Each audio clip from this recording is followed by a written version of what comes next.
Saudara-saudara yang baik, kita lanjutkan pembahasan kita dengan pembicaraan tentang ras dan etnik.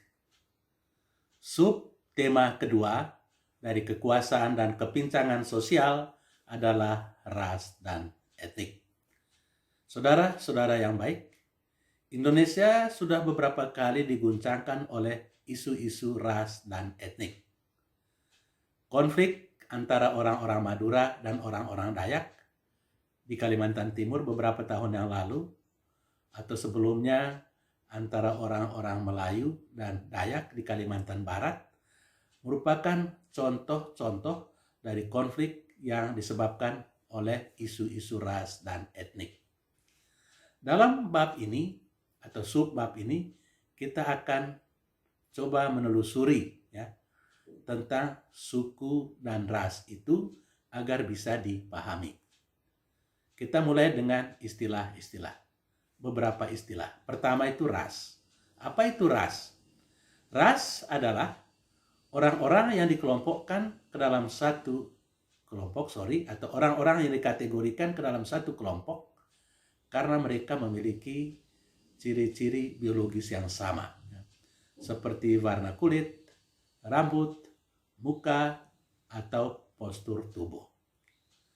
Dalam abad 19, ahli-ahli biologi membagi penduduk dunia atas 3, yakni ras Kaukasus, ras Negroid, dan Mongoloid. Tetapi dewasa ini, hampir semua ras sudah tercampur karena adanya perkawinan. Semakin murni suatu ras, semakin dia bisa mempertahankan ciri-ciri biologisnya. Nah, orang-orang NTT dalam pengamatan saya kayaknya tidak terlalu kuat mempertahankan ciri-ciri biologisnya kalau terjadi perkawinan campur.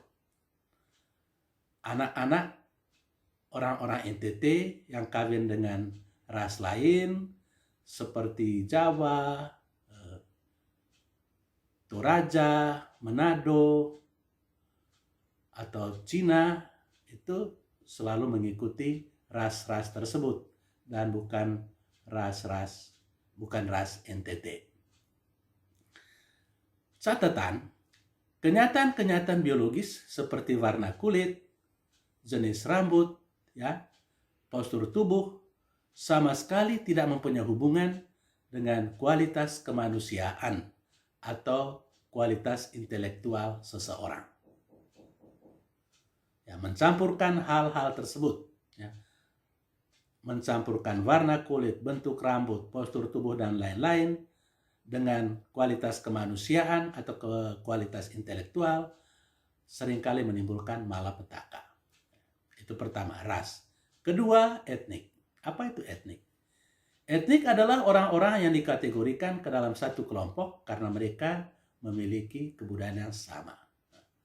Jadi kalau ras didasarkan pada ciri-ciri biologis, maka etnik didasarkan pada ciri-ciri budaya. Ras dan etnik adalah dua hal yang berbeda, tetapi mempunyai hubungan yang sangat erat. Karena tadi, ras berkaitan dengan karakteristik biologis, sedangkan etnik berhubungan dengan ciri-ciri budaya. Istilah yang ketiga, kelompok minoritas. Kelompok minoritas adalah orang-orang yang dikategorikan ke dalam satu kelompok, entah karena ciri-ciri biologis atau ciri-ciri budaya yang sama, namun tidak memperoleh keuntungan dari kepemilikan ciri-ciri tersebut, entah ciri-ciri biologis atau ciri-ciri budaya. Kelompok minoritas bisa bermacam-macam. Ada kelompok minoritas orang cacat, ada kelompok minoritas suku-suku terkebelakang, atau siapa saja yang tidak memiliki keuntungan karena kepemilikan ciri-ciri biologis atau ciri-ciri budaya tersebut, atau karena keanggotaannya dalam kelompok-kelompok tertentu itu. Apa ciri-ciri dari kelompok minoritas? Pertama, mereka memiliki identitas yang khusus. Orang-orang ini memiliki perasaan sense of belonging yang sangat kuat. Mereka merasa diri sangat kuat sebagai satu kelompok. Mereka dengan gampang membuat identifikasi, ini adalah kelompok kami, itu adalah kelompok mereka. Kedua, bersifat subordinasi terhadap kelompok mayoritas. Mereka kurang mempunyai kekuasaan, tidak mempunyai kekayaan, atau tidak memiliki pendidikan yang memadai. Itu sifat subordinasi terhadap kelompok mayoritas. Ketiga, biasanya dikaitkan dengan jumlah mereka yang sedikit, ya, dibandingkan dengan kelompok mayoritas. Jadi kelompok mayoritas ini umumnya berjumlah sedikit dibandingkan dengan kelompok mayoritas. Namun, subordinasi mereka terhadap kelompok mayoritas bukan terutama karena jumlah mereka yang sedikit, melainkan karena mereka tidak mempunyai kekuasaan atau tidak mempunyai kekayaan. Ada suku atau ras yang jumlahnya sedikit, tetapi mempunyai kekuasaan yang besar. Contoh, orang-orang Yahudi di Amerika Serikat, ya, yang berjumlah sedikit, tetapi mempunyai kekuasaan yang besar. Atau juga mungkin orang-orang Tionghoa di Indonesia. Oke. Itu tentang kelompok minoritas. Ya. Berikut, prejudis. Ya, apa itu prejudis? Prejudis adalah sikap yang didasarkan pada generalisasi yang tidak berdasar mengenai kelompok-kelompok tertentu. Ya, generalisasi yang tidak berdasar mengenai kelompok-kelompok tertentu. Membuat kesimpulan tanpa data yang cukup. Ya. Sikap prejudis, ya, bisa diarahkan kepada jenis seks tertentu. Ya. Ada prejudis tentang perempuan, ada prejudis tentang laki-laki. Kemudian ada prejudis berdasarkan umur. Ya. Ada prejudis tentang anak muda, ada prejudis tentang orang tua. Ada juga prejudis yang didasarkan pada suku atau etnik tertentu. Ada prejudis suku A tentang suku B, suku C, dan seterusnya. Pada umumnya, kita memiliki prejudis yang cukup positif terhadap orang yang memiliki banyak kesamaan dengan kita, ya. Tetapi kita memiliki prejudis negatif terhadap kelompok atau orang-orang yang memiliki banyak perbedaan dengan kita. Ada dua jenis prejudis. Pertama itu adalah stereotip. Ya. Stereotip berarti sejenis prejudis di mana orang memberikan satu kategori tertentu, ya, kepada kelompok tertentu, walaupun dalam kenyataannya kategori tersebut tidak benar. Ya. Ya. Stereotip biasanya melibatkan perasaan suka atau tidak suka. Itu stereotip.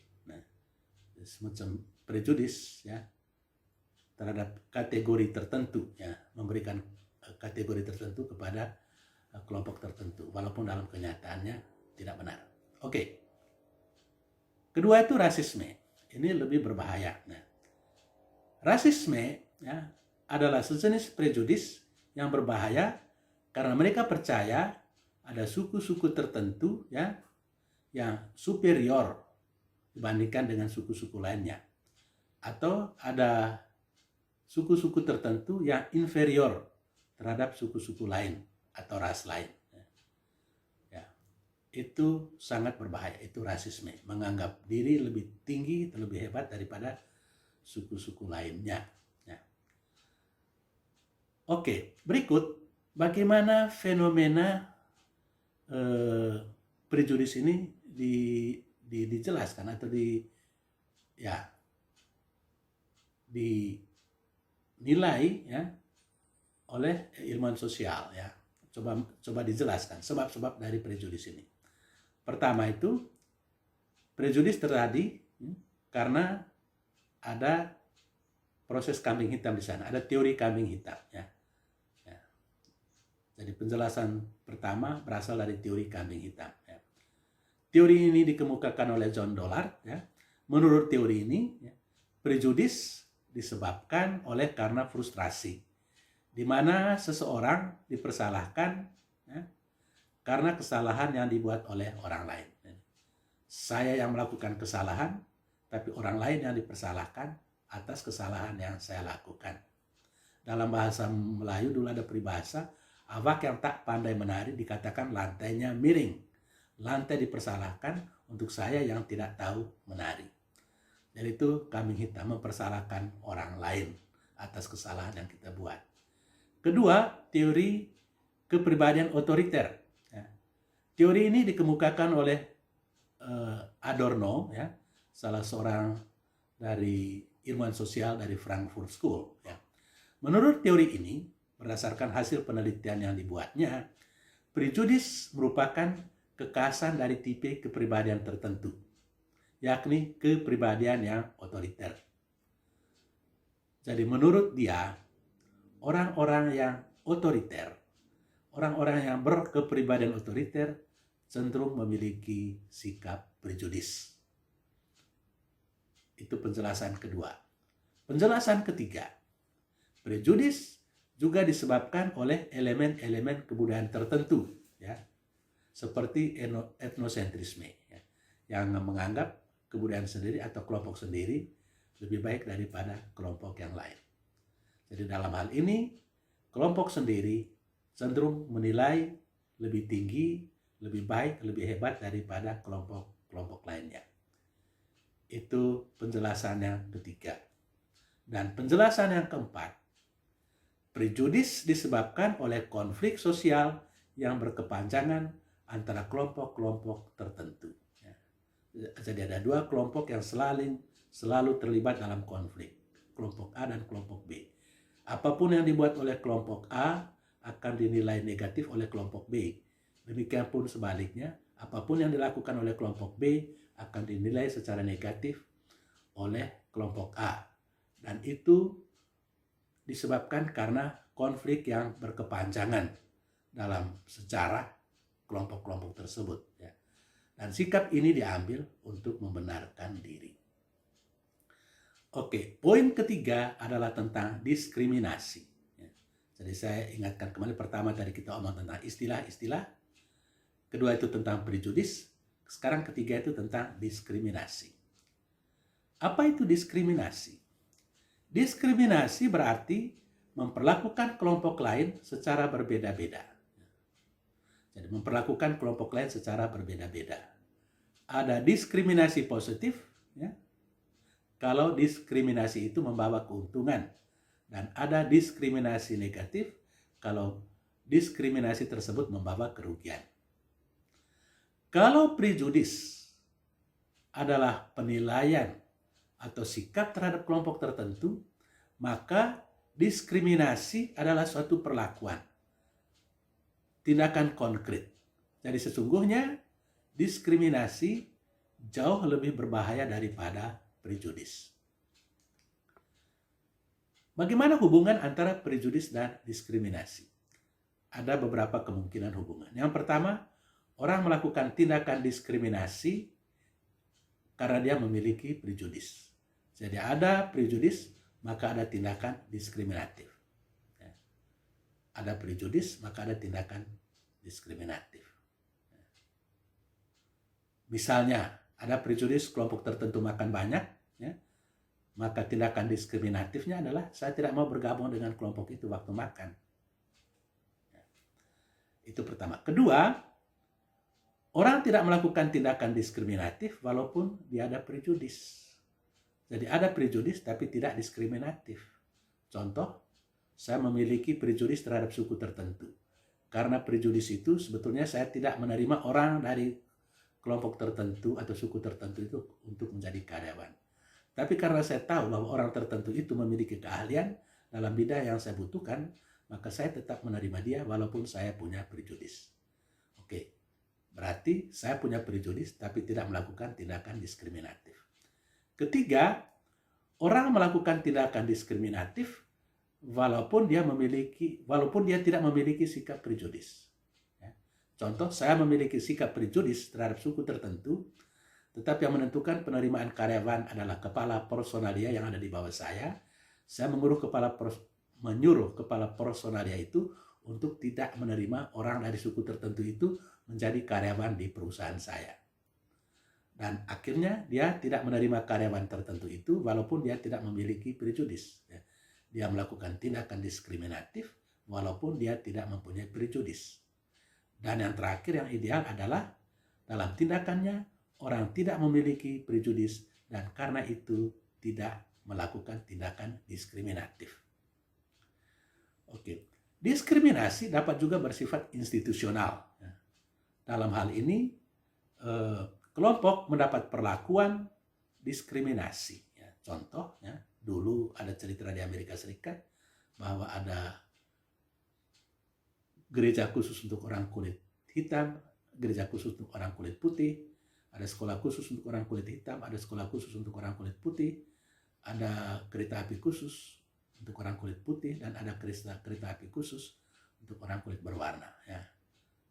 Mungkin kita pernah dengar itu ya. Saya pernah baca buku dari riwayat hidup dari Mahatma Gandhi. Dia mengalami perlakuan diskriminatif itu ketika di Afrika Selatan dia sudah membeli tiket VIP untuk kereta orang kulit putih, tetapi kemudian dia diusir dari kereta api kulit putih itu karena dia adalah orang kulit berwarna. Itu sudah diskriminasi yang bersifat institusional.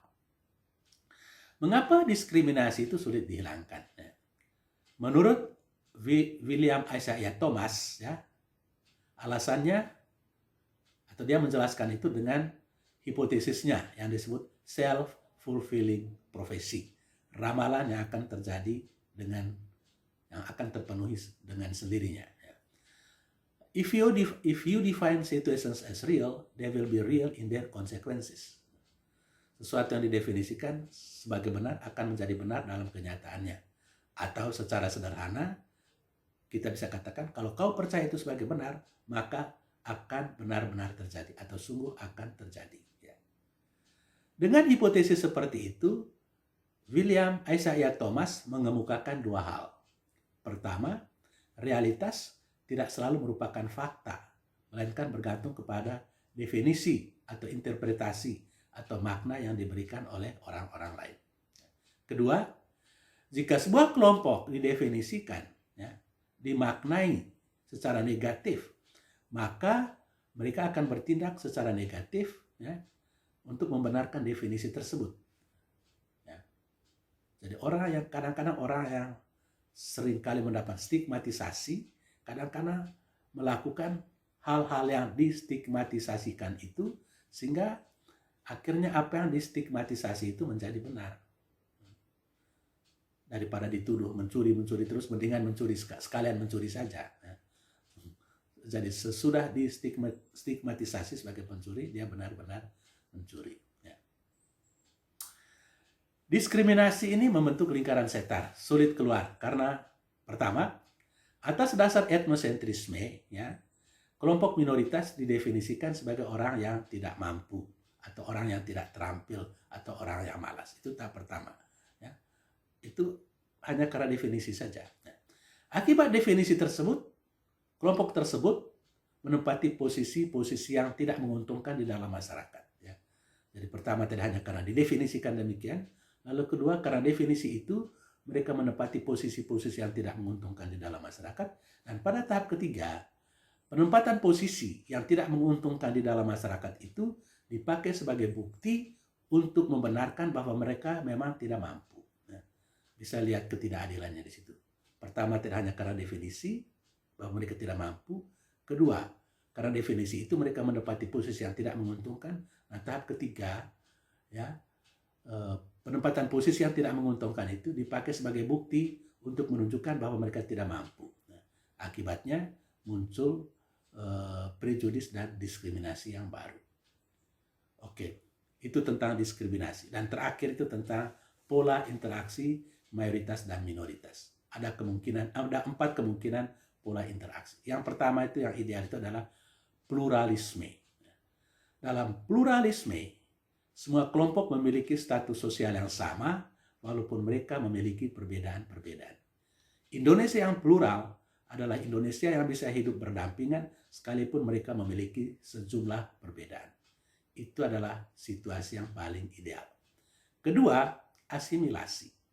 Dalam asimilasi, kelompok minoritas menyesuaikan dirinya dengan kelompok mayoritas. Mungkin mereka ganti nama supaya sesuai dengan kelompok mayoritas, atau seringkali mengganti agama supaya bisa hidup bersama dengan kelompok mayoritas. Jadi asimilasi. Ketiga, segregasi. Segregasi berarti pemisahan kelompok-kelompok secara sosial atau secara fisik. Ya. Jadi pemisahan tempat tinggal. Ada pemisahan tempat tinggal karena paksaan, ya, seperti orang-orang dalam penjara, ya, warga binaan, ya, mereka dipisahkan secara paksa, disegregasi. Ya. Tapi ada juga segregasi yang dibuat secara sukarela. Ya. Orang membuat perumahan-perumahan tertentu berdasarkan asal atau suku-suku tertentu. Dan yang paling kejam itu adalah genosida. Genosida berarti penggunaan kekerasan untuk memusnahkan ras lain. Hal itu pernah dilakukan oleh Hitler pada waktu Perang Dunia Kedua ketika dia membantai jutaan orang Yahudi. Ya. Itu salah satu sejarah kelam dalam sejarah umat manusia. Untuk sementara, pembahasan kita mengenai ras dan etnik sampai di sini. Sekian dan terima kasih.